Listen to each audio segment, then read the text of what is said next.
right? You know, I always say to people when I share with health reform, it's like, would you ever put gasoline into a diesel engine? Now, all the mechanics and farmers in the house would say, absolutely not, because it would be catastrophic. Well, there is some truth to that matter. We need to put the right fuel in the machine.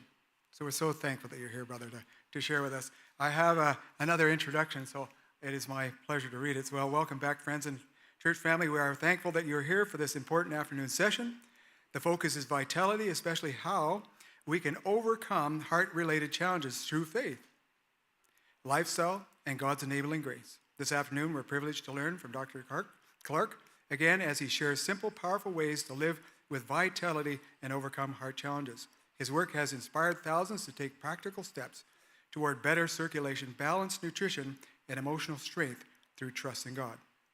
Now, Dr. John Clark brings to this session a strong foundation in lifestyle medicine. He speaks from both academic training and years of practical teaching, always linking back to our dependence on God as creator, healer, and sustainer. Brother, you were a surgeon. Is that what I heard earlier? A surgeon. So how long did you do that work? About 7 years. Okay. I know a surgeon in Kamloops, and wow, that's quite the work. We find here, as we had our text this morning, it says, as Scripture says, Beloved, I wish above all things that thou mayest prosper and be in good health, even as thy soul does prosper. 3 John 1:2. And the Lord shall guide thee continually and satisfy thy soul in drought. Isaiah 55:11. This includes the idea that God desires to guide us toward health in seasons of challenge.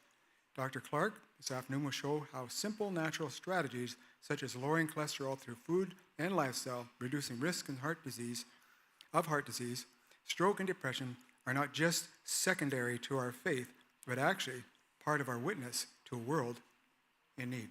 So, brother, I welcome you here. Come with me, and I'll pray for you. Really appreciate your ministry, brother. Amen. Let's pray together. Father in heaven, we just want to thank you and praise you so much for the ministry of John and Julie, right? Julie, yes, Lord. And we thank you that they're able to come up here from Arkansas and be with us and share with the good things you've shared with them. We pray that you'll give us those attentive ears and those hearts, Lord, that are willing to walk in your ways as you share them. Bless our dear brother with the power of your Holy Spirit. Use him, Lord, mightily to bring your peoples to the truth, that we might glorify your name only. And we thank you, Father, in Jesus' powerful name. Amen. God bless you, brother. Amen. Thank you, Ted. Yes, sir. Yes. The meeting's tomorrow? 2 o'clock. 2? There's two meetings tomorrow. Oh, there's only one. At 2 o'clock. Did you get that? One meeting at 2 o'clock. Not 2 at 1 o'clock. No. Just confused. So one tomorrow at 2 o'clock. That's right. Okay. Godspeed, brother. Well, it's good to be here with you all and to share with you a little more about health. And today's topic is about your heart and cholesterol, and I'll just get right into it. I was at a meeting.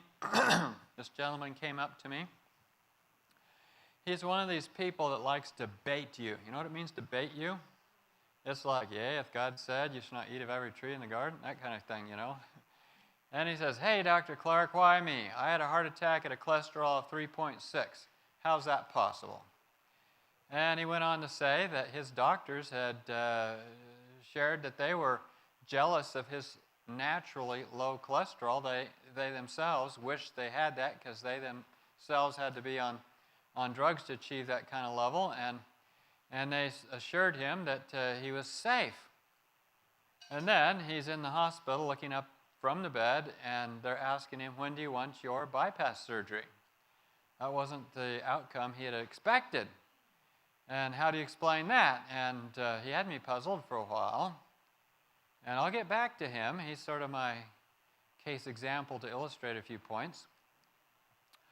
But we're going to talk about cholesterol and the benefits of good cholesterol. I used to practice fairly conventionally. And here's one of my patients.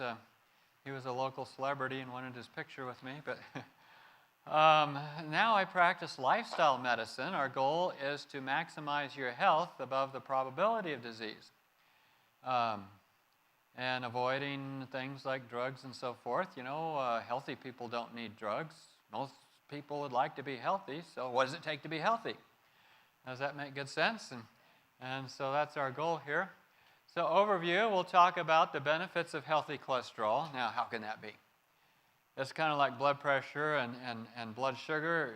You almost get the impression if we could just eliminate it all, we'd all be happy, but not so.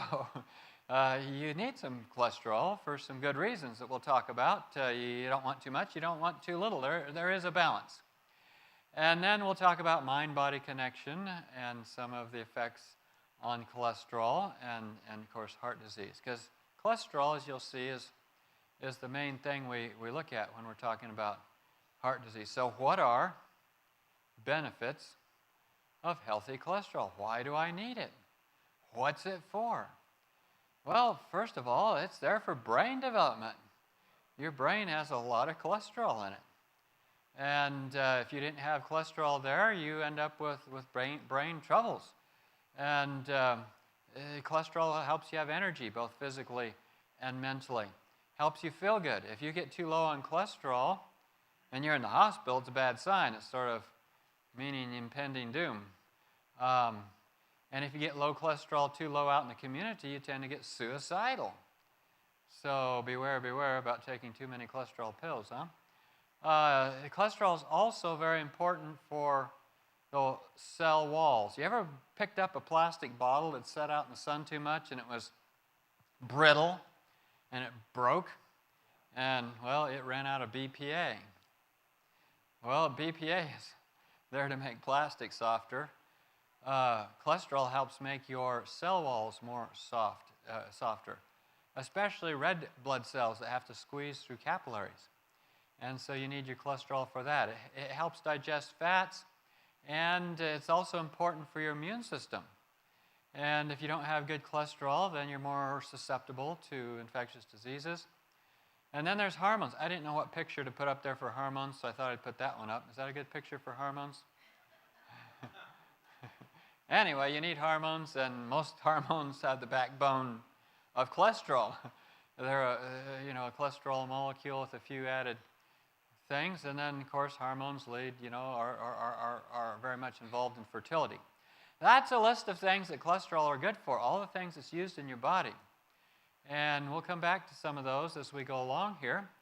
But I'm going to ask the question, what does perfect cholesterol look like? What does a molecule of cholesterol look like? Well, this was an electron scanning microscope picture, and then the artist came along and colored it. They're usually black and white.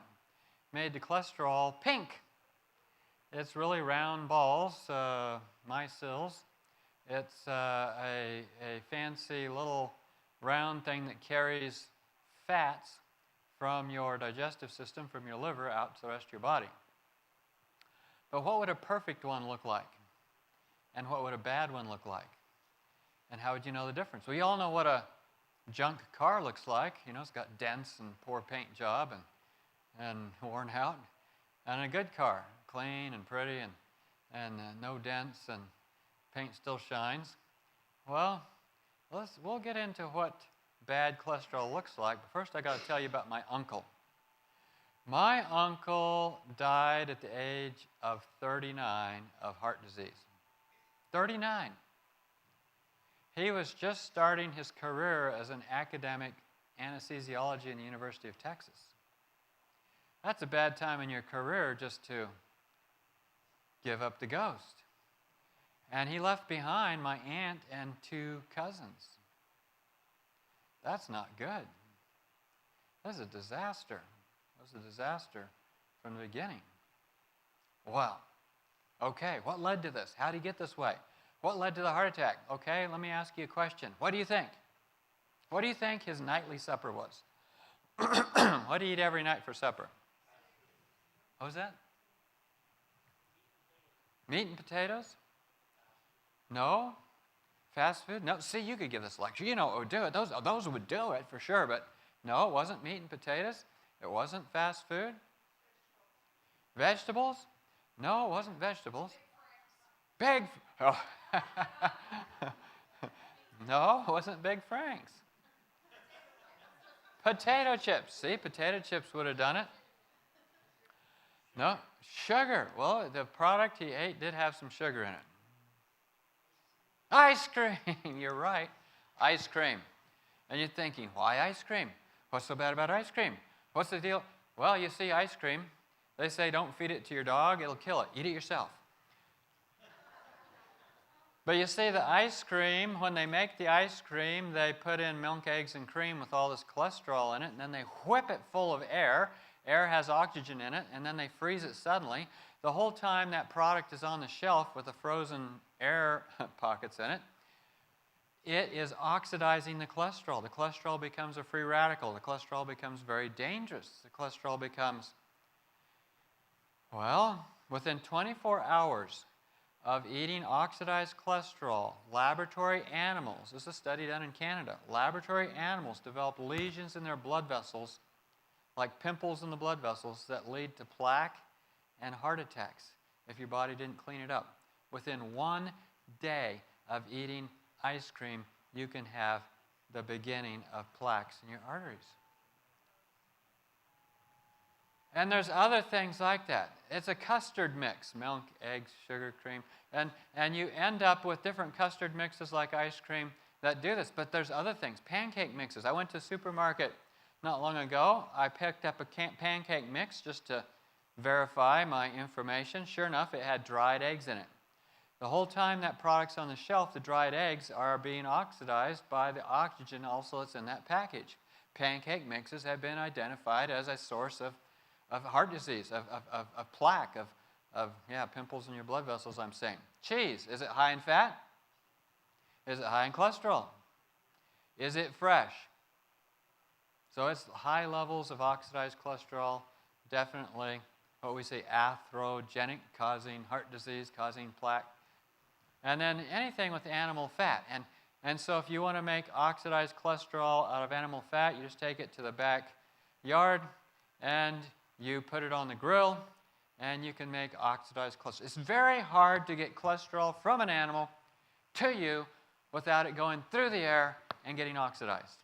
So most eaten cholesterol is loaded with oxidized cholesterol molecules and is a source of inflammation and heart disease and lung disease. It goes to the lungs, it makes asthma, it makes inflammation in the lungs, it goes to the liver, non-alcoholic fatty liver disease.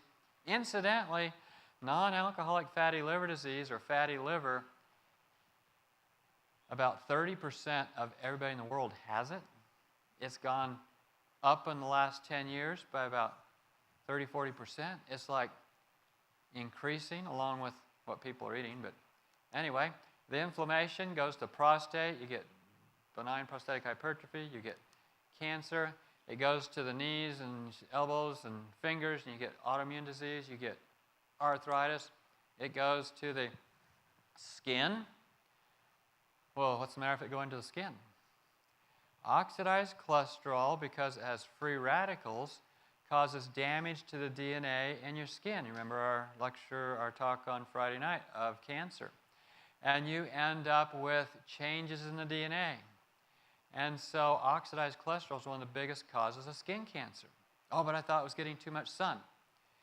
Well, you certainly don't want to get sunburned, but if you hide from the sun after you get a diagnosis of melanoma or other skin cancers, your prognosis is worse. It's not the sun. It's the, in this case, we're talking about oxidized cholesterol. Friday night we talked about sugar being a cause of skin cancer. We could also talk about any fats that are oxidized. But other things, colon cancer, ulcerative colitis, you get oxidized cholesterol and your risk of ulcerative colitis goes up like 150%. Breast disease leading to breast cancer, and we already mentioned the prostate. All these things increase as you're having more and more oxidized cholesterol. Goes to the bones. What happens to the bones? They resorb. You get osteoporosis. Goes to the blood vessels. And somebody was asking me about temporal arteritis. It increases temporal arteritis. Now, here's an important slide. How important is this slide? This is a very important slide. This is going to be on the test. Did I tell you it's going to be a test? Two people with the same cholesterol level, if they both had 3.6, well, let's say they had 5.6. If they both had 5.6, which is getting high, then if one was eating fresh fruits and vegetables, they would be the one that didn't get a heart attack. The one that didn't eat their fresh fruits and vegetables, they would get the heart attack.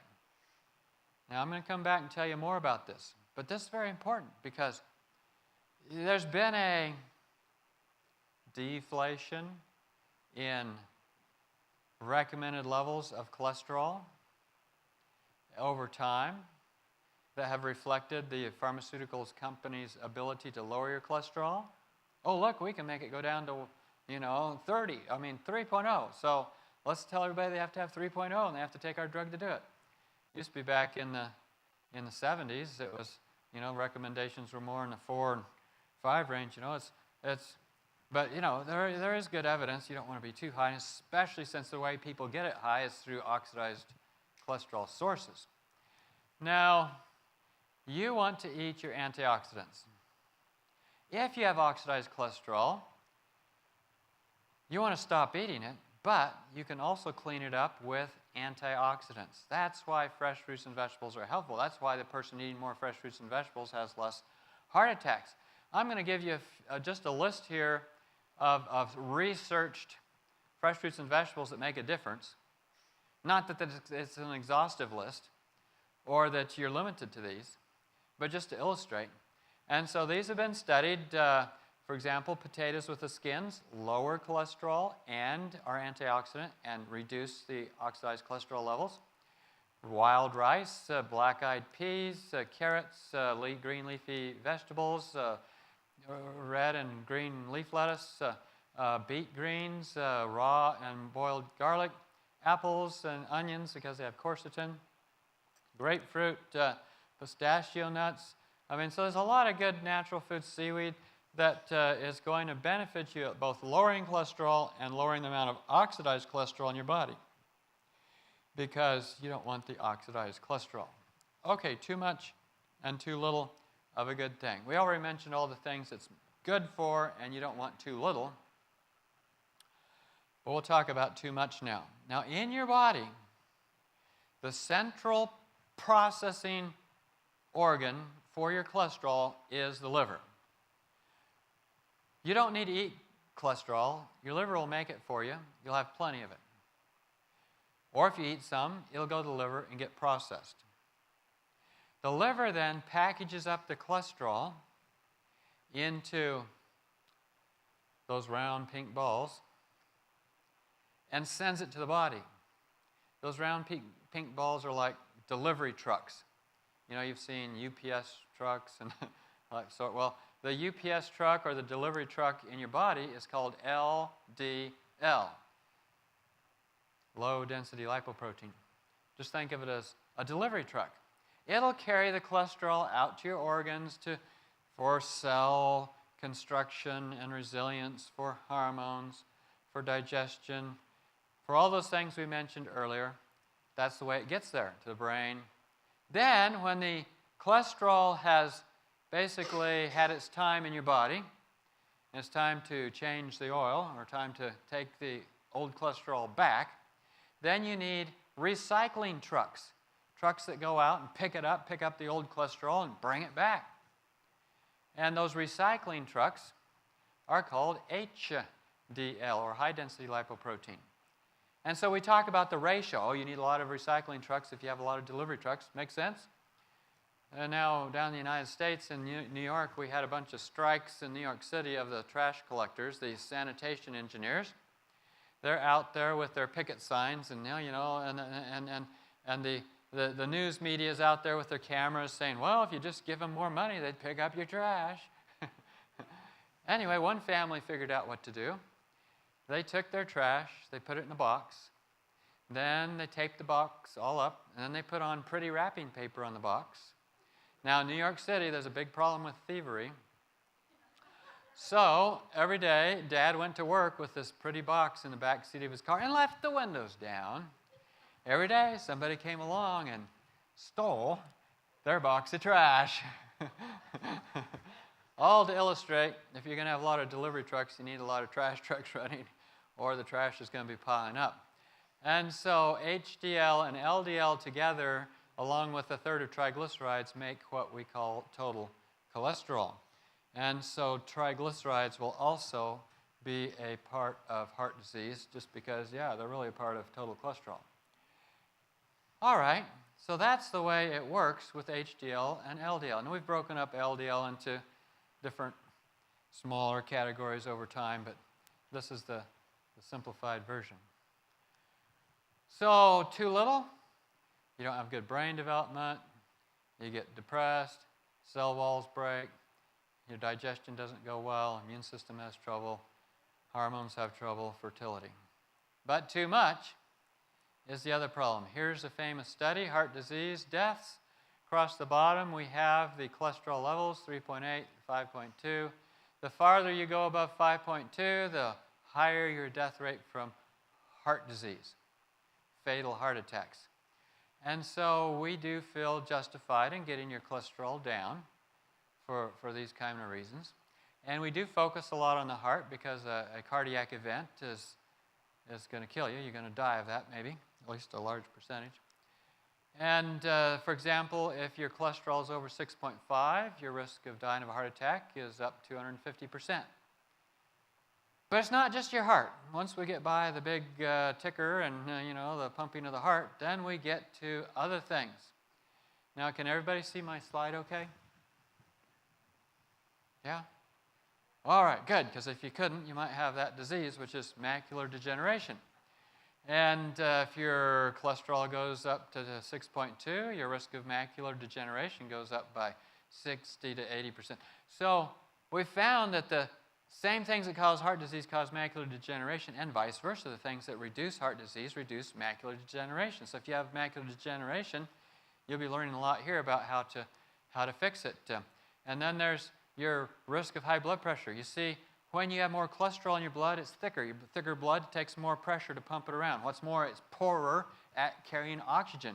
The oxygen, well, we talked about that this morning in our talk about Nebuchadnezzar eating high-fat food and the oxygen on his brain. When your oxygen goes down, the object of the blood is to carry oxygen to the tissues. If its ability is compromised, the pressure has to go up to get more blood to the tissues because it's not carrying as much oxygen.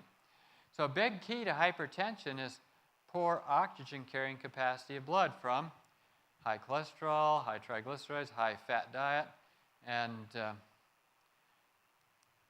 all right, when your cholesterol goes up, it causes mental depression, poor mental performance, and increases your risk of Alzheimer's.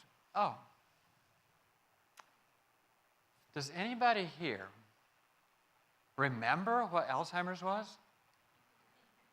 Oh, yes, that disease where we forget. Yeah, okay. All right. Now, here's the funny thing. If I take a pill, a statin pill, to lower my cholesterol, yes, it'll lower my cholesterol, but it does nothing to fix mental performance. In fact, it itself causes a decrease in mental performance. It itself causes Alzheimer's. It itself increases your risk of cancer, too, and diabetes. So beware of that. All right, why high cholesterol? Why high cholesterol? That's a good question, huh? If we're saying high cholesterol is bad, why does it go high? And usually, you've noticed I put a picture to try to illustrate my point. And wait a minute, what's this lady doing? Washing dishes. Oh, what's washing dishes have to do with cholesterol? I mean, really. Well, here's the thing. Remember we said that cholesterol's purpose in the body not only includes cell walls in your brain, and it also includes digestion of fats. You see, in your body, your blood is water-based. Your blood is, 70-80% water. And can you mix water and fat? They don't mix well. If you have a jar and you you put 80% water and then you add 20% fat. Does the fat go to the bottom? Does it go to the top? It goes to the top. So in order to mix those, we'd put in soap to emulsify the fats with the water. In your body, really, the role of cholesterol is to emulsify fats so they don't all end up in your brain, to mix them with your blood. That way, they will spread evenly. And so cholesterol, soap, is there to mix these fats. So this lady, if she had a plate, and suppose she found somebody had taken a square of butter and put it on their plate and then had better thoughts later and didn't eat it, and now it's her job to get the butter off the plate, but instead of taking another utensil and scooping the butter off into the trash, she tried to melt it down with soap and water. How much soap and water would it take to melt a pat of butter? Lots of soap, lots of water.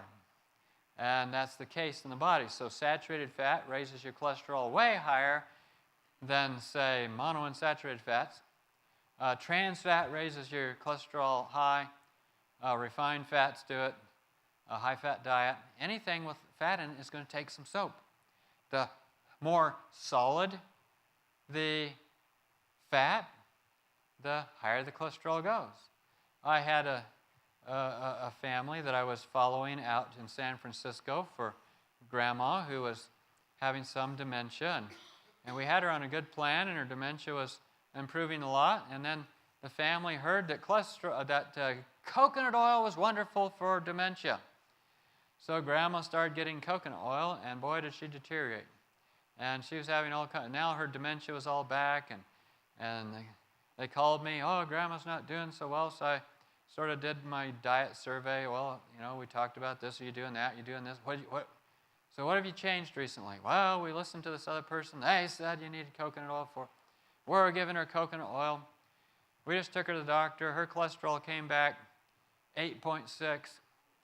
Like, oh, because all that saturated fat, coconut oil has twice as much saturated fat as lard, and up goes your cholesterol, and, well, so what do? Well, quit feeding her coconut oil. Get back to the diet we gave you. All right, so saturated fats. Here's why this is.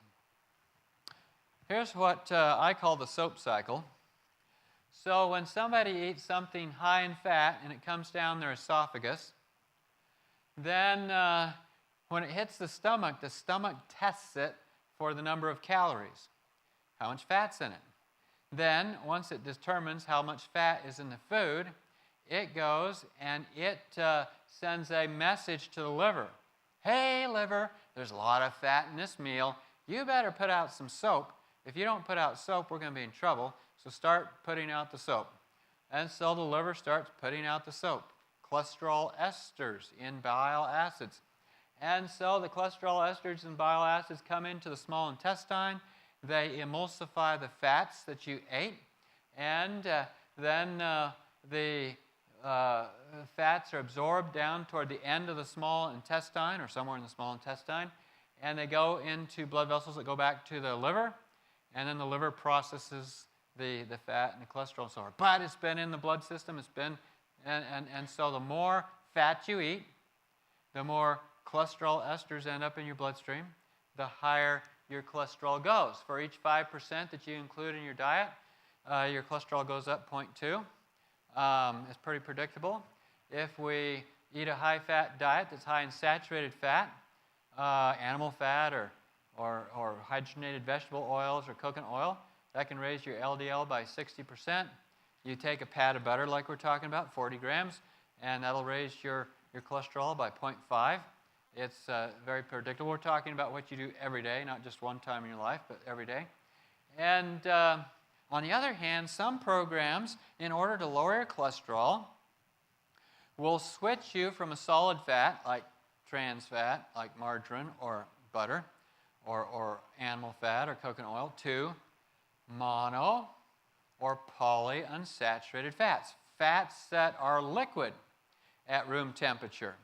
So, obviously, it's going to take less soap to emulsify an already liquid fat. And so it does work to a certain degree, but if you were not used to using any fats in your diet and you tried this trick, it would be disappointing. It would actually raise your cholesterol because it is going to take some soap to emulsify these fats, and you'll end up with a higher cholesterol. Now let's just illustrate this with my anatomy man here. So you eat the high-fat food, and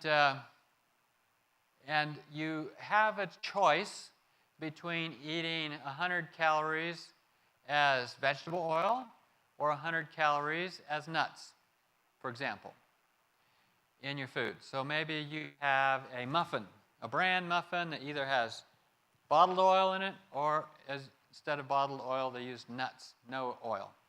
And you compare the two. If we eat the bran muffin that has bottled oil, those oils are not attached with fiber, not associated with phytochemicals or vitamins or minerals or anything. They're just pure fat. There's nothing to stop them from rushing into the bloodstream. And so they go in the bloodstream very early on in the small intestine with a lot more cholesterol soap. On the other hand, if I eat nuts and seeds, avocados, olives, and natural sources of fats, they aren't digested so early on in the small intestine. They don't send oil rushing into the bloodstream. They're absorbed more down toward the end of the small intestine, not as cholesterol esters, but as phospholipids, not raising your cholesterol nearly so much. Well, let's illustrate this with a study. Here's a study that looked at comparing taking saturated fat. In this case, they used cheese as their source of saturated fat. If the person was eating cheese as a source of saturated fat, then their cholesterol was going to 6.5. Well, the study was to take and replace, calorie for calorie, the cheese with vegetable oil, first of all. When they switched to vegetable oil, they dropped the cholesterol by 0.6. Then the next thing they did is they replaced the fats, calorie for calorie, with nuts, in this case almonds, and they dropped it by 1.1. And so they got twice as good a drop, or nearly twice as good a drop, in the cholesterol by eating their fats as naturally occurring in whole plant foods. Make sense?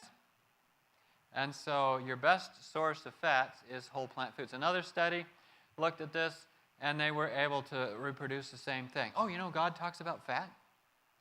Yeah, here we go. Speak unto the children of Israel. You know, the children of Israel came out of bondage in Egypt. They didn't get a good education down in Egypt. I don't know if they had any time for education. And so God said, you got to tell those people a few things, Moses. First of all, speak unto the children of Israel, saying, ye shall eat no manner of fat. And then he listed the fats that were available then. Fat of ox, or of sheep, or of goat. Today it might be margarine, or vegenaise, and coconut oil, whatever. It would be things that are solid fats, right? The worst of fats. And so God told them, you need to clean up your diet. Don't get involved in this kind of thing. Now, compared to vegetarians, people who use animal products definitely get a lot more fat, 50% more fat. Therefore, what's going to happen? Well, in this case, 30% higher total cholesterol, 42% higher LDL cholesterol. It is reflected in the cholesterol. When we look at certain parts of the diet that are beneficial, we discover that the parts that are beneficial for the vegetarian diet are plant sterols. What's a sterol? Cholesterol. Cholesterol is a non-plant sterol. Cholesterol is very unstable. It doesn't have to be stable.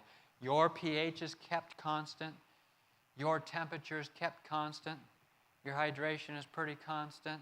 Everything's pretty constant, so we don't have to have it be very stable. But for the plant sterols, they're out there in the wind and the rain and the sun and the acid and the base, and everything can go haywire, and so they have to be very stable.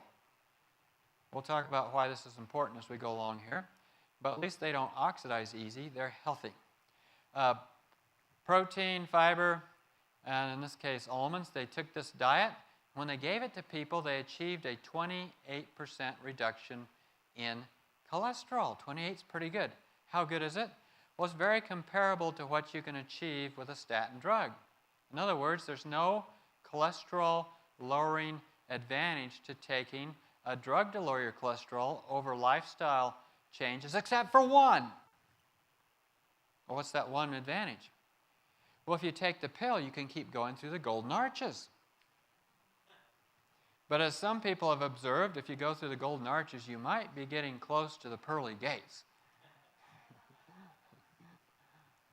Now, here's looking at why fiber. Okay, we said fiber.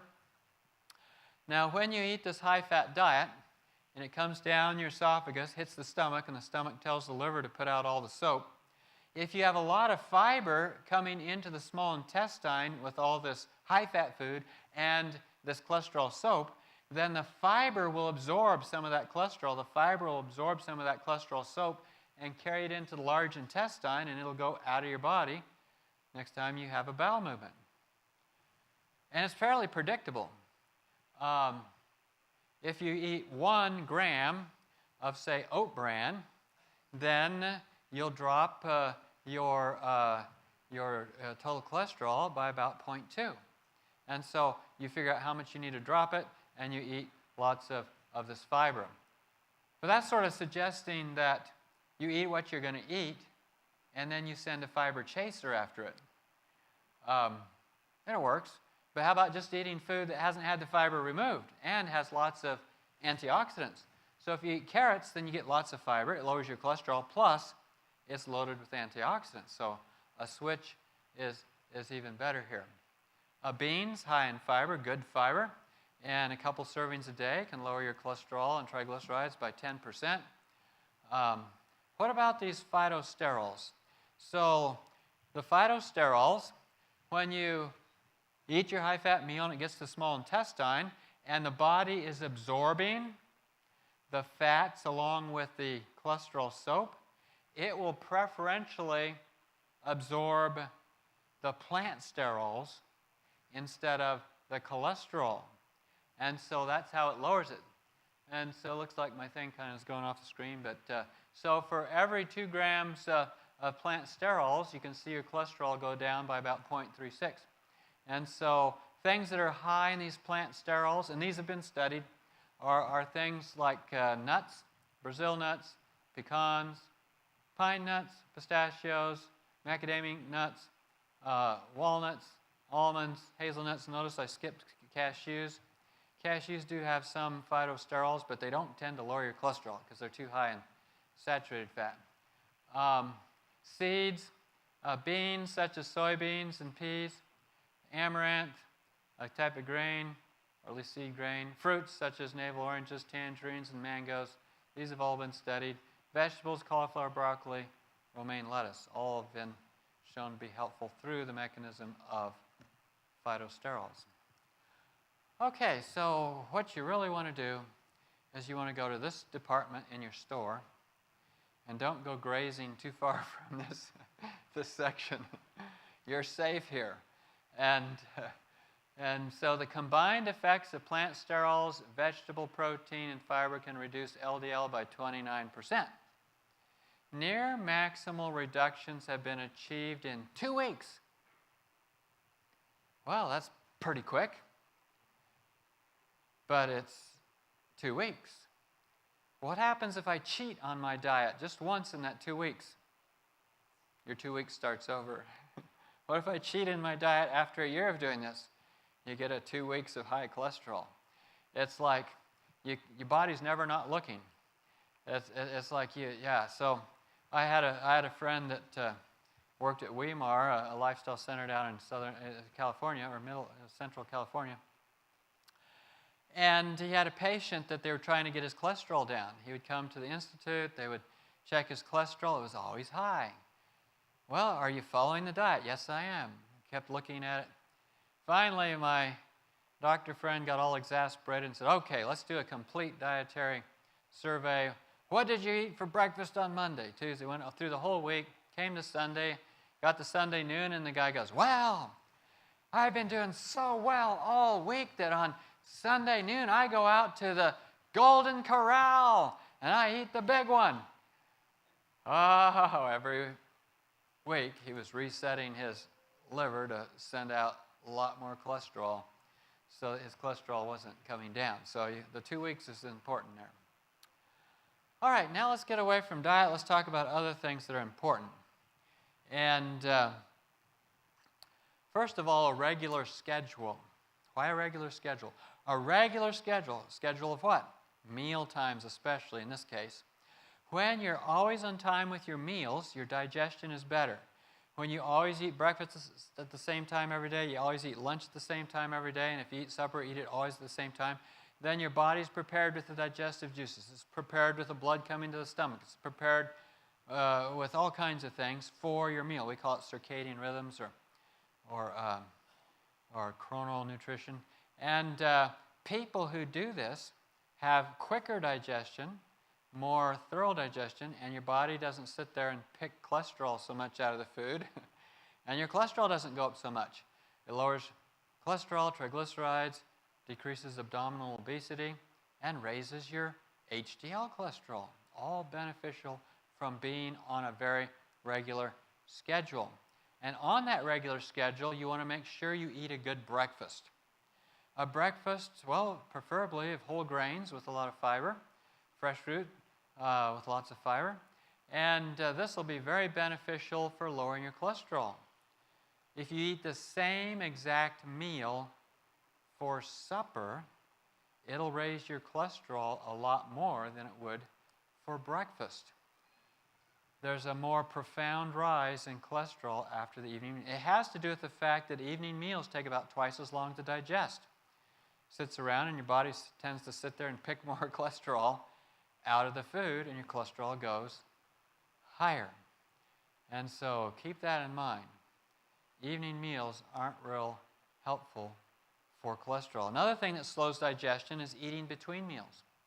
When you eat between meals, it slows down the rate at which your body's food moves through the intestines.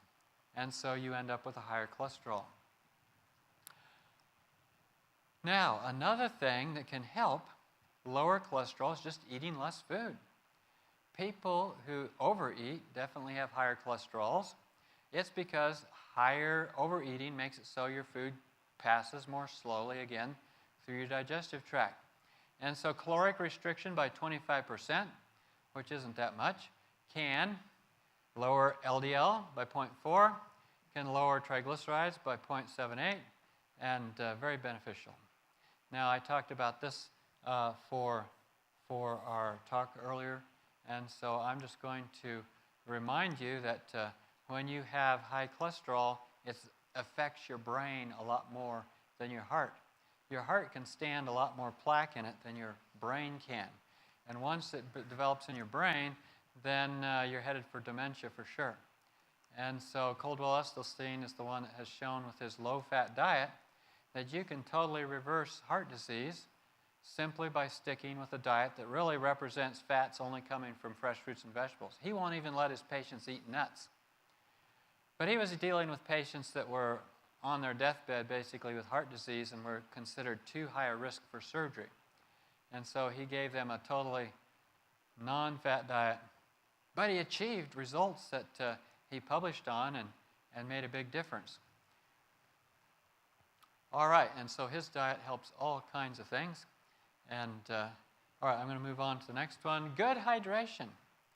You see, people who are dehydrated, everything in the blood goes up relatively.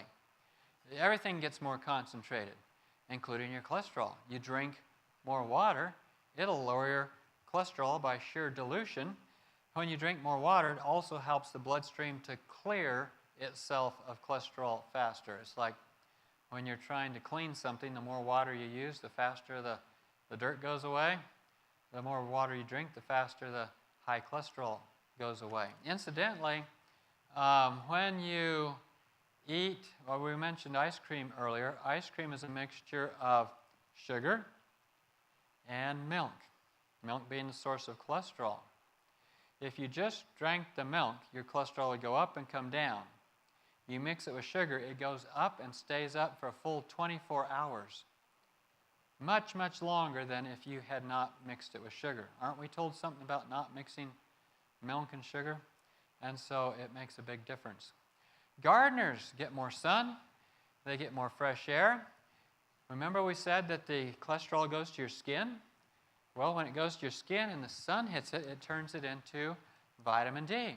And so not only do they lower their cholesterol because it got changed to something else, they get more vitamin D. So it's a good trade-off, getting plenty of sun on yourself. And now athletes, because they're active, tend to have better cholesterols and better triglycerides. You don't have to be an athlete, but there's definitely benefits to being on a regular exercise program. So, for example, cardiovascular exercise, like getting your heart rate going. This guy's jogging. Some people like to swim. Other people like to do other things to get their heart going. But 30 minutes 3 times a week can decrease triglycerides by 0.5 and increase HDL by 0.25. Laughter. Now here's your assignment. Go in the closet. Start laughing. What happens? Up goes your HDL. That's a benefit. So have you heard that laughter is the best medicine? Reader's Digest column. Laughter is helpful. Another thing that's been proven to be beneficial is to come to church every week. Religious observance. Weekly attendees at religious services have lower total cholesterols, lower LDL cholesterols, lower triglycerides, and better HDL. There's a benefit. Helping others is very beneficial for all kinds of health reasons. And I mentioned this earlier today, but if you help others, it reduces your mortality, whereas just receiving help doesn't tend necessarily to help. It is more blessed to give than to receive. Well, back to mind-body connection and cholesterol. Let's look at what happens when we get depressed. When somebody gets depressed, it increases their transit time. It takes longer for food to go through their bowels. Their bowels, literally, get depressed just like the brain got depressed. And so they end up having higher cholesterols. But when we take people through a program like Neil Nedley's Depression Recovery Program and put them on a diet which would otherwise lower their cholesterol as well, it helps their depression. Or if we help their depression with the same diet, it lowers their cholesterol. So which came first, the chicken or the egg? And so they both go together. So really good diet that lowers cholesterol to normal levels can help your psychological outlook. People with good cholesterol have less depression, less bipolar, less Alzheimer's, less Parkinson's, better memory, clearer thinking. Psychological stress, on the other hand, in and of itself can raise your cholesterol. How's that work? Stress raises cortisol. Cortisol raises blood sugar. Blood sugar raises your insulin. Insulin makes your cholesterol go up. But my doctor gave me insulin shots for my diabetes. Did he also give you a cholesterol pill? Oh, yeah, he did that too. Why? Because the insulin makes the cholesterol go up. Well, so I had a lady came to me. I had been working at a camp meeting, and she was there to help too. And she caught me after the camp meeting as we were cleaning up, and she says, "Can I talk to you? I want to talk to you about my cholesterol." I said, "Sure." So over lunch, we talked about her cholesterol, and she said, "My cholesterol is up. I've tried everything. I exercise, I eat fiber, I do it right, I eat it right, and yet my cholesterol is still, 6.2, and it's just not coming down." I said, "Well, that's interesting. Well, just to help me understand where you're coming from and where you're at, and the fact that we've been here at camp meeting, did you come to any of my lectures? And if so, which ones?" She says, "Well, I would have liked to have, but I couldn't come to any of your lectures because, well, I was busy, but then I saw that Pastor so-and-so was doing lectures on psychological stress, and so I thought, I want to go to those." I said, "Oh, yeah, he had some interesting titles. It would have been interesting to go to those." And I said, "Well, how did it go? What were his meetings like?" Well, she said, it went well until he asked us to take out a pad of paper, which I did, take out a pen, which I did, and then he told us to start writing about our most troubled interpersonal relationship. She says, "I thought about my ex-husband, I put my paper down and my pen and I just cried.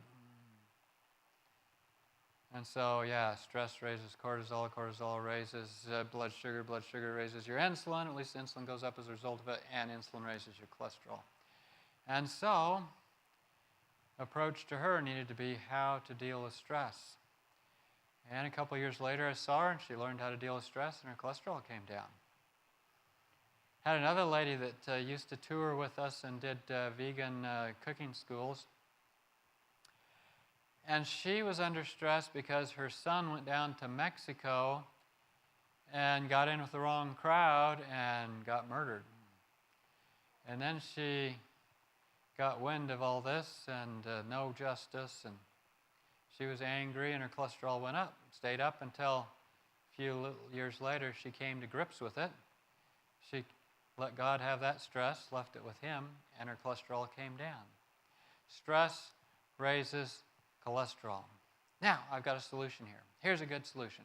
Hawaiian diet, based on their traditional foods, which is high in complex carbohydrate, pictured here. It has low fat, and it has moderate protein. With that kind of diet, the Hawaiian research has shown that they can lower cholesterol by 1.29 points. Wow, so here's your prescription. Fly to Hawaii and try some of the diet. Doctor's orders. There you go.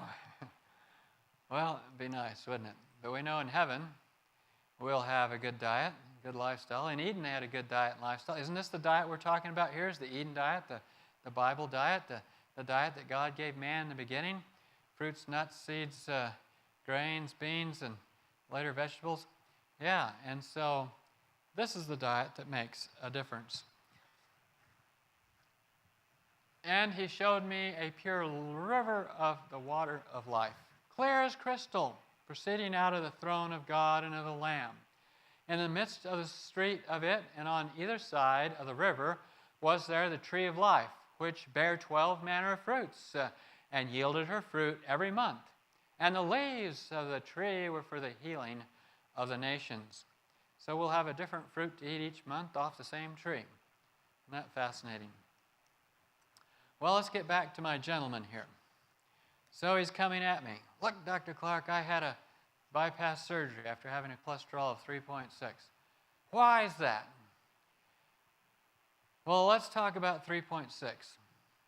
So we drove here in a pickup truck, and it has a gauge on there for the oil pressure. And the oil pressure is somewhere around 60. That's good. That's where it should be. And if it's there, we're happy. At least we're happy the oil pressure's there. But if the oil pressure is 60 and that's good, does that tell me anything about whether the oil is black or brown or clear as honey? Does it tell me if the oil needs changed and what quality it is? No, it doesn't tell me anything about the quality of the oil under the hood. If I want to know the quality of the oil, I need to do something else. I need to go under the hood and I need to check the oil on the end of the dipstick, and oh, it's brown, time to change, whatever. So this gentleman, I followed him around. I got to see what he's eating. He's eating it right there. Cheese, he loved the pizza parties. He loved ice cream. So whereas he had a low cholesterol, do you think it was clear as honey or it was brown? It was brown. It would have been highly oxidized. And so this gets back to that previous slide where I said the same person with the two people with the same level of cholesterol, the one that eats the fresh fruits and vegetables, will have the lower heart attack risk than the one who isn't.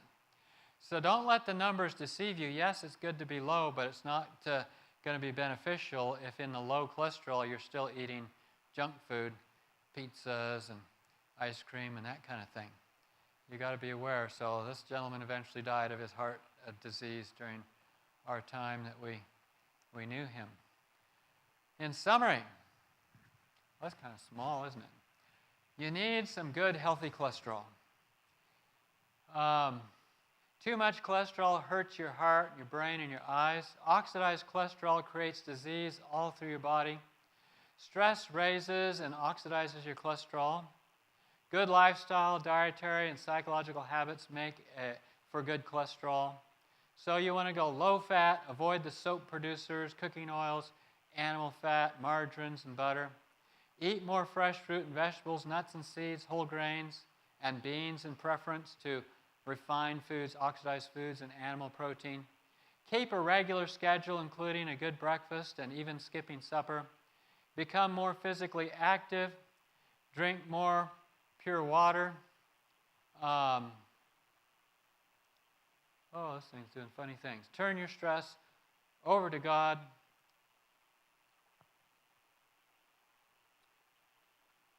My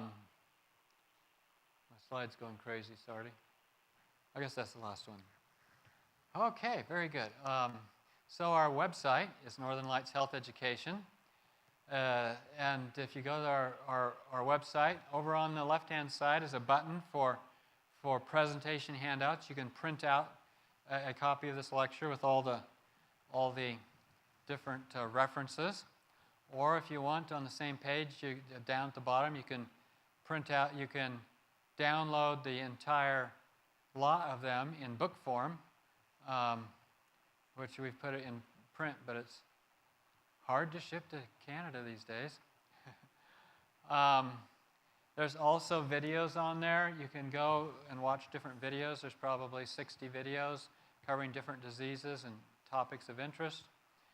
And you can contact me, or you can find out what we're up to, get on our newsletter list. Blessing of heart-healthy cholesterol. Okay, I'm going to open it up for questions now. Time for questions. Any questions? Yes? What about cold-pressed olive oil? A lot better than saturated fat. It'll still raise your cholesterol a little bit. The challenge is to find any that is truly pure. There's the biggest scam. There's books and articles written. 80% of olive oil is not pure. And so it's cut with canola oil and soybean oil. And you know what the children of Israel would have had would have been green in color. You couldn't see through it. It would be very strong in flavor. Nothing like what we have today that's been highly processed. And when they highly process it, it ends up getting things like 3-MCPD, which causes neurodegeneration and cancer and so forth. The modern oil industry isn't producing a product that is nearly as good as what probably, you know, Aaron would have used in the 7-stick candlestick. We tend to avoid it except for when we need to use something to keep stuff from sticking to cookware. But even then, we're using more parchment paper, and you can put seeds on some things to keep it from sticking instead of oils, like sesame seeds or flax seeds. But yeah, the oils, since 1900 till today, people are using 1,000 times more oil than they did. It's gone up that much. And that's a lot, yeah. Other questions? Yes.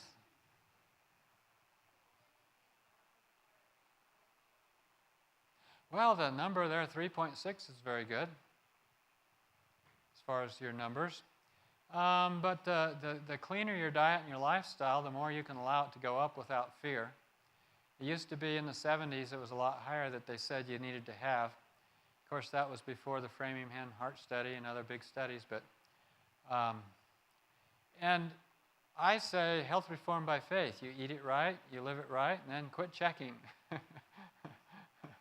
Well, that may not be entirely true, but okay, sorry. Okay, yes. Thank you for that. Yeah, I'll do that.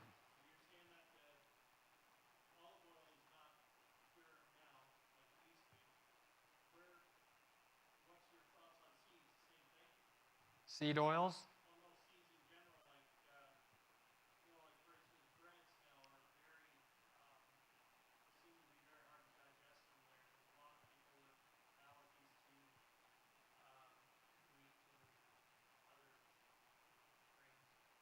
Right. So I found myself reacting to wheat a few years ago, and I would get blisters in my mouth. I'd even get things like hemorrhoids. And when I quit eating the wheat, I was fine. So I thought, okay, I have to quit eating wheat. Now, for me, wheat is a family tradition. My grandfather was a wheat producer in Kansas. He developed seed wheats. There was a time when 70% of the farms in the Midwest in America were growing his wheats. And now I'm saying I'm not going to eat wheat.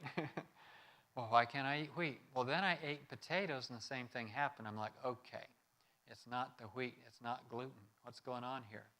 Did a little research and discovered that in order to harvest the wheat, in order to harvest the potatoes, they spray it down with glyphosate a few weeks before they harvest it in order to get it to desiccate or dry out for the harvest.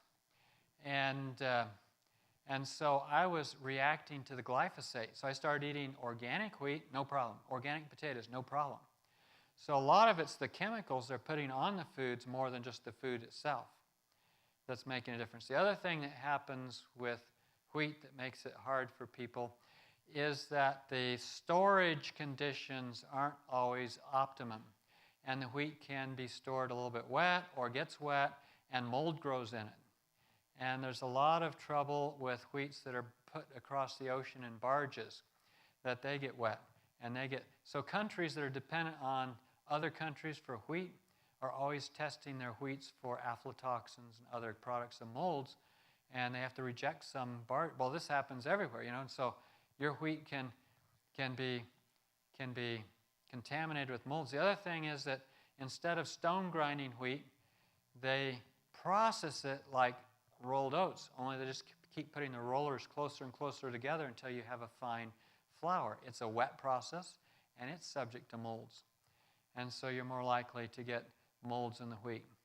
And the last thing is it could be a long time since you had your wheat milled or rolled, and the longer it's been since it was milled or rolled, the more likely it is to have rancid oils in it. And the best thing is to buy your wheat and grind it yourself. And there's good evidence that initial, fresh ground wheat has a lot more nutrition. Well, it's not true that modern wheat is all hybridized, and it's instead of having 2 genes, it has 3 genes now. And the other thing is the gluten content from the original grains went from about 33%, now we're upwards of 70% of gluten in the modern, like red white or red hard or various wheat grains at this point. What they'll do is they'll also spray nitrogen fertilizer on the wheat to artificially make it look like it has more protein prior to harvest. And that isn't real good. Now, hybridization, every wheat is hybridized because it's got 2 parents. But when they force hybridize it, or even, there's supposedly not much genetically modified wheat around, but Australia grows all their insulin in wheat. You know, that pollens can blow for miles and miles, so who knows what wheat is and isn't genetically modified. For example, corn. Back in the early 2000s in the United States, corn that was meant only for cattle consumption, that was genetically modified, got into human feed, human food. And it was a corn that they'd put in peanut genes in to up its fat and protein. But when people who were allergic to peanuts ate this wheat, they got an allergic reaction. The government said, okay, you're in trouble. You're not supposed to be feeding that to people. Recall it. Well, you can't do that. The pollen had blown everywhere. 10% of all corn in the United States had these genes in it. And Starlink corn genes in them. And so who knows what wheat has gotten insulin genes in it or whatever. Yeah, it's an interesting time we live in. Yeah, okay.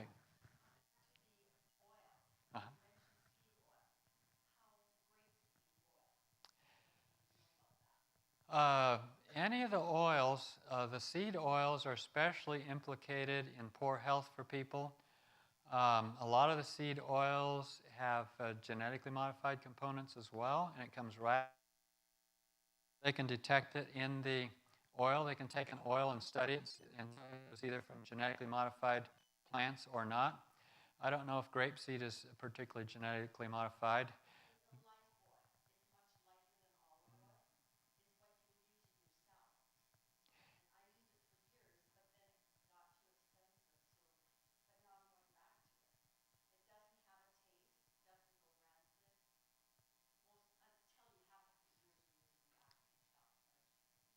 The challenge with putting oils on your salad, and they've done studies with this in animals, is that your digestion, especially in your stomach, is water-based. It's acid. The oils protect the salad from the acid so it doesn't digest in your stomach as it should, and it ends up that your salad carries on down into your small intestines where the carbohydrates are no longer processed normally, and you lose the value of those. Meanwhile, the salad tends to rot rather than digest. And so you end up with, there you get your fermented food. Are you familiar with most pharmaceutical drugs? Some. It's been a while since I've been up on them, but. Do you know the drug methotrexate? Oh, yes. Do you know much about that? It wipes out your folic acid in your liver. So with a folic acid supplement, folate, most doctors will prescribe methotrexate with folate. Is that like take care of that, or? Well, you're basically working against the mechanism by which they really wanted their drug to work, but usually the pills that are taken for folate are folic acid. Folic acid is a close relative of MSG and of glyphosate. It's a protein-based thing. If you looked at the difference between folic acid and folate, you wouldn't even recognize them as being the same, anywhere near each other. And folic acid is carcinogenic. Increases leukemias, increases intestinal cancers. They feed it to women with babies. It increases cancer in the baby. It's not a good thing. Folate, you can nowadays, the vitamin pills are coming out with a folate that would, but yeah, anyway. Methotrexate isn't a great drug. Other questions? Yes.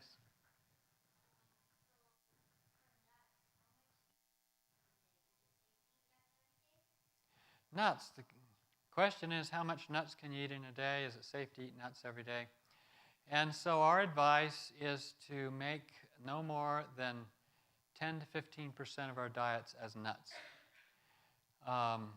Councils and diets and foods. 1/10 to 1/6 of your diet. And I have a friend that we collaborate a lot. He treats a lot of cancer patients naturally. And he's gone to taking all of his cancer patients totally off of nuts, just in an effort to lower, just to follow some of that counsel and also lower fat intake. And he's found it helps with especially breast cancer and things like that. So nuts are good. They're a seed. They're high in minerals, they're high in nutrients, but they do have a lot of fat. And when you heat them, anything high in fat that you heat, you start making trans fat. Studies of roasted almonds show they have pretty good levels of trans fat. So eating your nuts raw would be better than eating them cooked, and then not eating too many of them.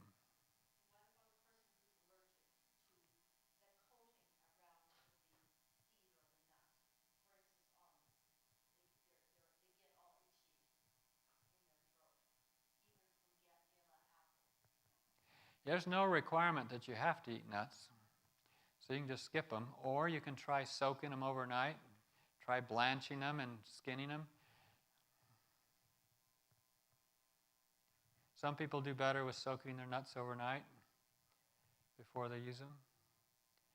Nuts that raise your cholesterol are peanuts and cashews because of their ratio between saturated fat and polyunsaturated and monounsaturated fats. So we had this friend that worked at another lifestyle center out on the East Coast at Heartland, and he was running his patients through the program, and he couldn't get their cholesterols down. He went to the cafeteria and said, "What are you feeding them?" Lots of cashews. Said, "Take the cashews out." The cholesterols all came down. Next session, cholesterol's back up. Went back to the kitchen. They were doing lots of cashews again. So you had to clear out the cashews. So yeah, cashews will raise your cholesterol. Other questions? All right. Well, you've been a good group. Oh, one here. Yes. You know, I asked this question to everyone that teaches like you do, and no one's given me the answer I want. Oh. And it's about fish. Oh. In the Adventist Health Study, fish raised the risk of heart disease and heart attacks. Why is that?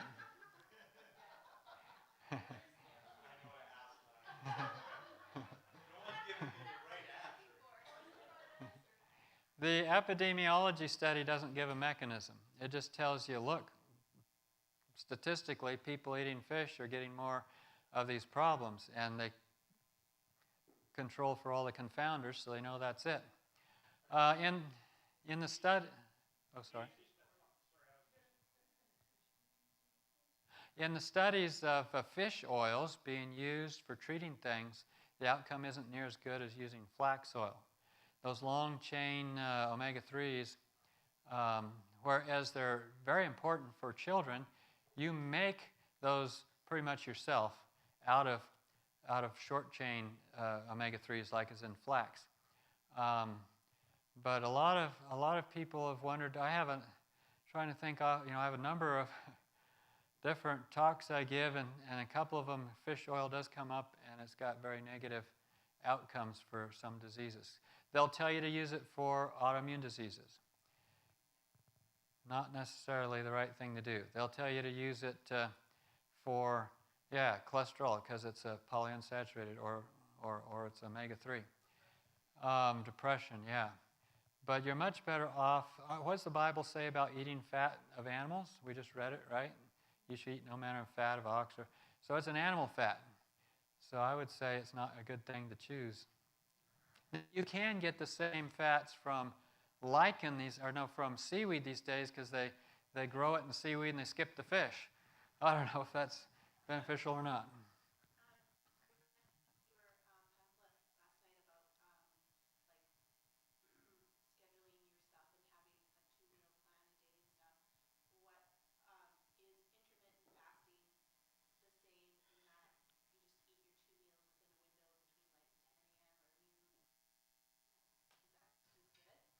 Okay, question is, so we had a handout we gave everybody how to apply healthy principles in my daily life, in which we stress the sticking with your circadian rhythms and being on time,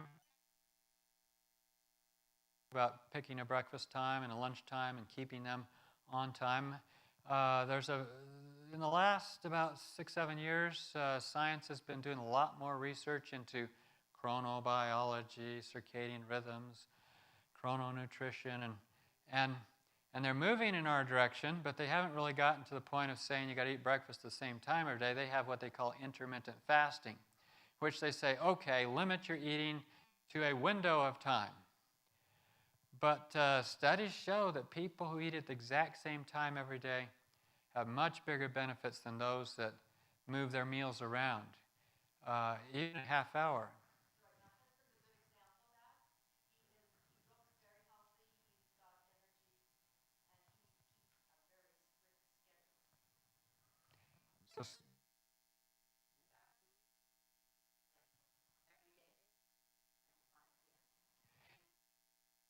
If you eat at those times, yes, but if you graze all the way from 11 to 5, it's not good.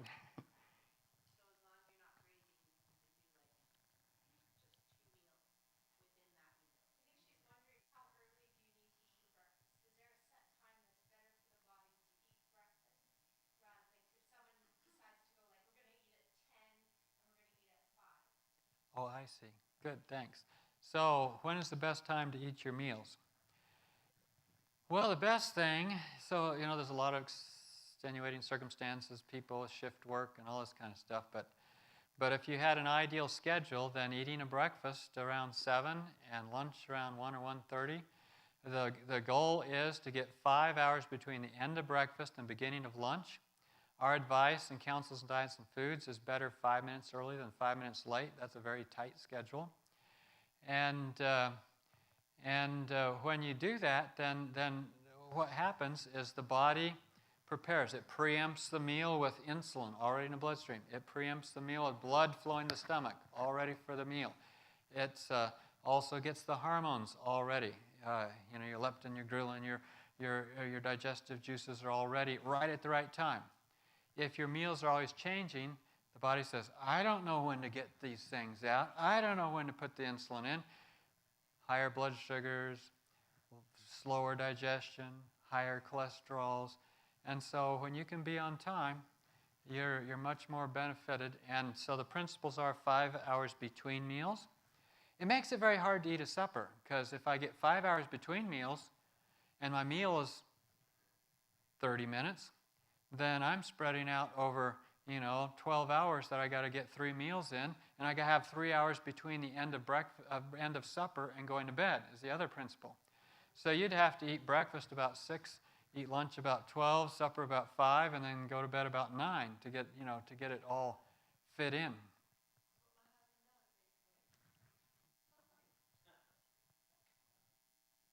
Very good.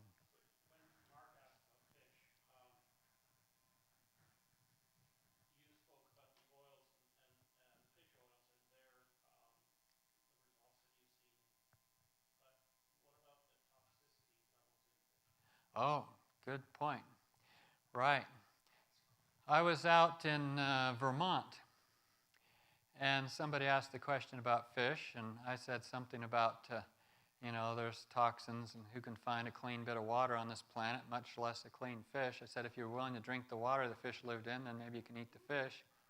Somebody says, well, here in Vermont, everything's wonderful, the streams are pure, we can eat the fish. Somebody else raised their hand. You didn't see the newspaper last week. It said, limit your fish eating in Vermont to this many grams because all the streams are polluted. So yeah, it's very hard to find a clean fish on the planet.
Okay, question is about digestion and eating late at night. And so people who eat after, 3:30, it takes twice as long to digest the same meal. So if you had, granola and milk for breakfast, it would digest at its normal rate. You eat it at supper, it'll take twice as long to digest. Since it takes twice as long to digest, so for this lecture, it would increase your cholesterol if indeed there was a reason for the cholesterol to go up with that meal. Were you saying something, Lana?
Proverbs says that the sleep of a laboring man is sweet, whether he eat little or much.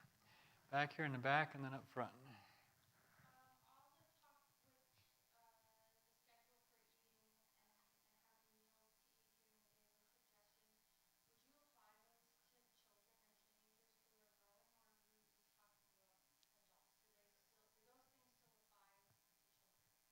Good question. Do the strict scheduling principles apply to children? It would be a different schedule for babies for sure. They have to eat more often. They're eating something that's, mother's milk that digests very quickly. But a scheduled eating definitely helps with them for, I assume, things like colic and so forth. Babies are hard to schedule, though. You don't want to fall into the, what is it? There's this system that was going around where anyway, back when I was in medical school, there was a bunch of people doing this, some kind of Planned Parenthood thing where you forced the baby to follow your schedule. Babies were getting failure to thrive and not doing well. And some things are hard to schedule, but if you could schedule them, once you can get them on a schedule, we kept our son on 3 meals a day till he was, I don't know, what was it, Julie? How old was he when we switched him to 2 meals a day? About 10 years old. We kept him on 3 meals a day till he was 10. But we were pretty consistent with our timing, right? All right, let's see up front here.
Yes, so very important social issues. So what would be your balance there would be to choose lots of fresh fruit for your third meal rather than potatoes and gravy and heavy things, yeah.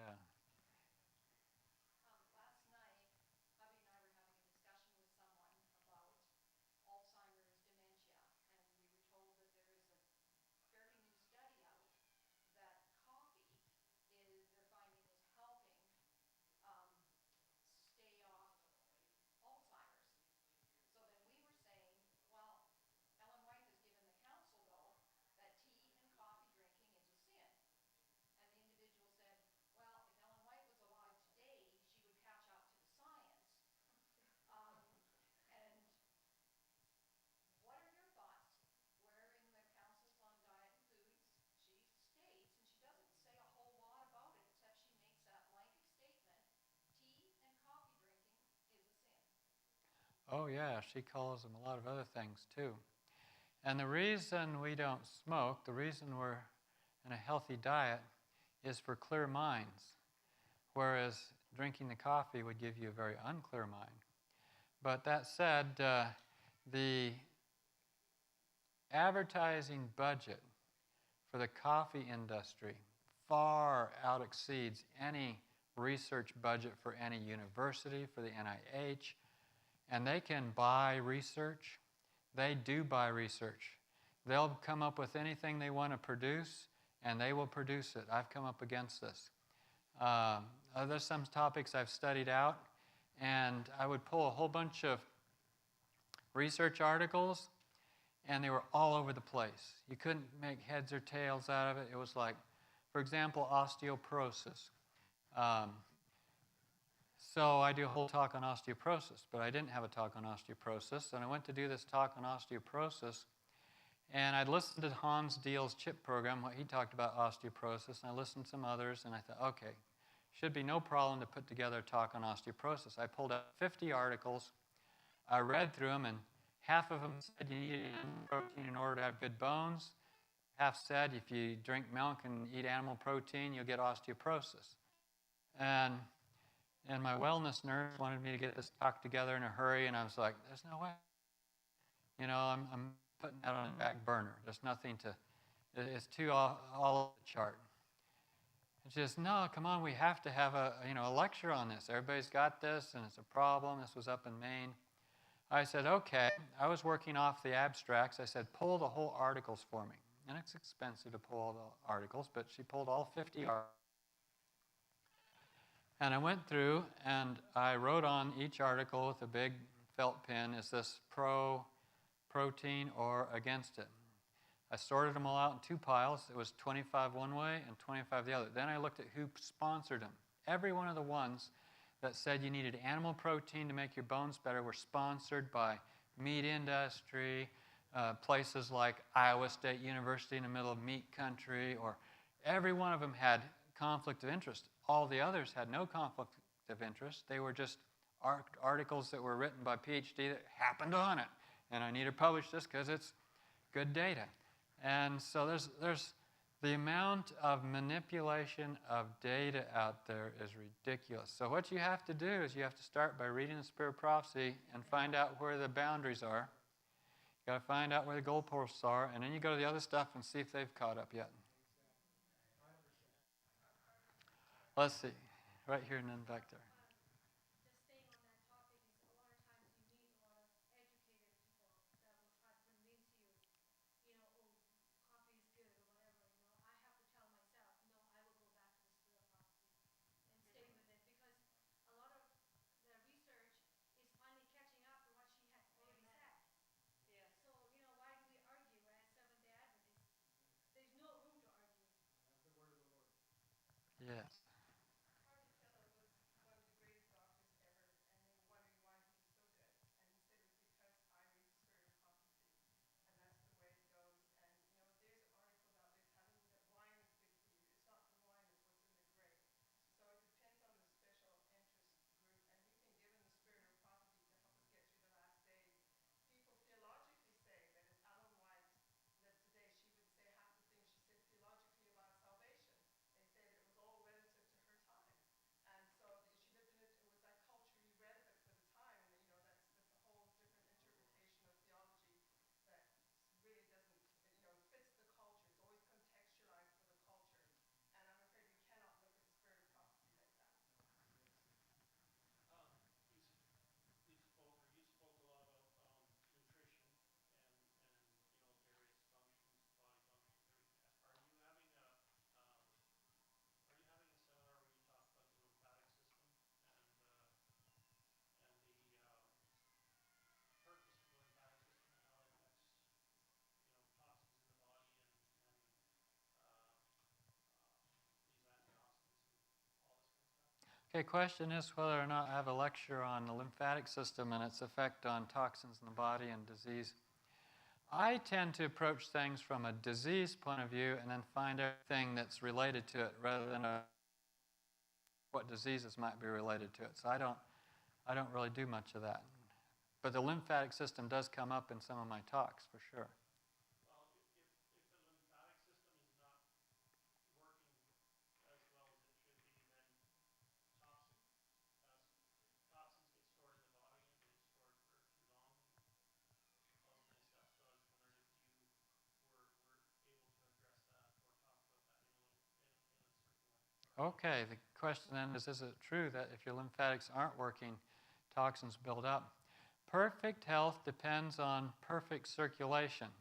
That includes both blood and lymphatic. When your lymphatics quit working, then you get swelling in the legs, you get swelling in the feet, you get swelling in the all over your body. And I've had people that had a lot of swelling legs, and then they put antioxidants and anti-inflammatory fresh fruits and vegetables, and all the swelling went away. And so, yes, if you're not moving that fluid, then things collect there. Both metabolic acids that aren't good, lactic acid and so forth, part of cleansing the system. And if they're not working, you're in trouble.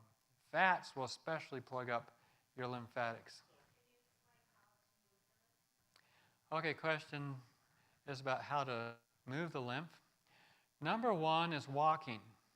Every time you take a step, you pump the lymph. The lymph is pumped passively through the activity of your legs, and second of all, through the pumping of the blood around the blood vessels, of the lymph vessels that move them along. When you have swelling and poor lymph flow, then there's certain massages you can do that will mobilize the lymph mobilization massage, and there's hot and cold treatments you can do. So we'll like hot and cold treatment. And so we'll do 3 minutes hot, 1 minute cold, 3 minutes hot. Things that help move lymph as far as products, castor oil, especially mobilizing lymph.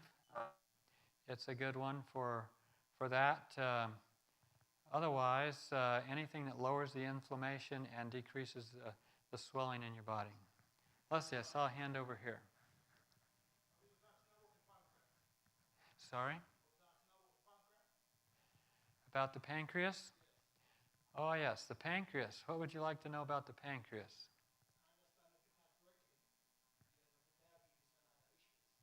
Yes. Okay, what about the pancreas and diabetes and other issues?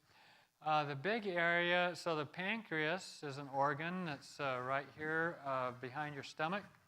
And on one end is the spleen, the other end it goes and pumps fluids into your small intestine. Inside the pancreas, unrelated to that, is cells that produce lots of hormones, one of which is the insulin. Certain things will make it so those cells don't produce good insulin. Definitely high-fat diet. It decreases the oxygen to those cells. It decreases the blood flow to those cells. And the high-fat diet also causes insulin resistance, and so you get diabetes. You can get type 1 diabetes if you have a meltdown of those cells, usually caused by an autoimmune reaction between other proteins that you ate. The classic one is milk protein. People using milk protein end up with a cross reaction to beta cells, and the beta cells get destroyed by the body. And that's called type 1 diabetes. And then the person has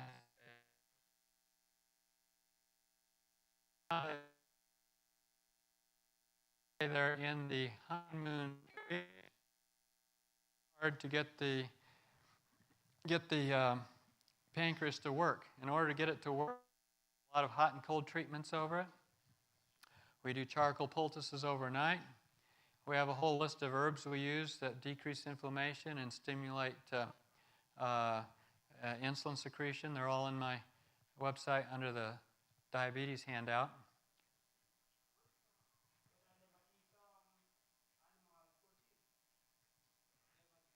Do you have type 1 diabetes? You follow our diabetes lecture on my website.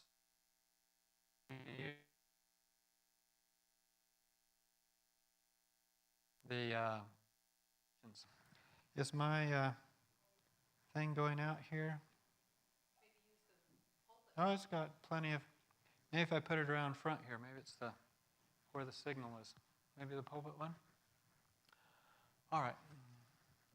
So, how, if someone has like autoimmune diabetes, is it different than type 1 and type 2 in treatment? Okay, what about autoimmune diabetes? Most of the time it is type 1, but more and more we're getting a mixture. So they start calling them other types, type 3, type 4. So a lot of factors that go into diabetes. So I'd probably send you to my website to watch my whole lecture on it. And but we've had people get over their diabetes, both type 1 and type 2. And but a lot of these principles are very similar. You know, we talk about the 8 natural doctors.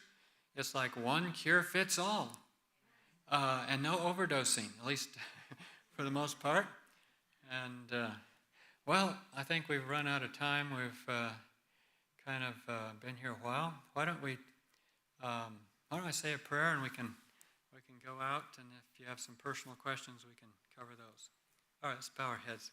Dear Father in heaven, we're thankful for the time we could spend here thinking about health, especially cholesterol and heart disease. And Lord, tomorrow we'll be talking about preparing for pandemics and boosting the immune system, and which also applies to autoimmune. And Lord, we pray that you'll give us wisdom as we learn to apply healthy principles to our bodies to make sure that we disease-proof ourselves, but not just make our bodies healthy, but help us to have clear minds, help us to be better able to connect with you, to understand you, to be prepared for receiving your new remodeled body, as it were, when this mortal shall put on immortality. And we thank you in Jesus' name.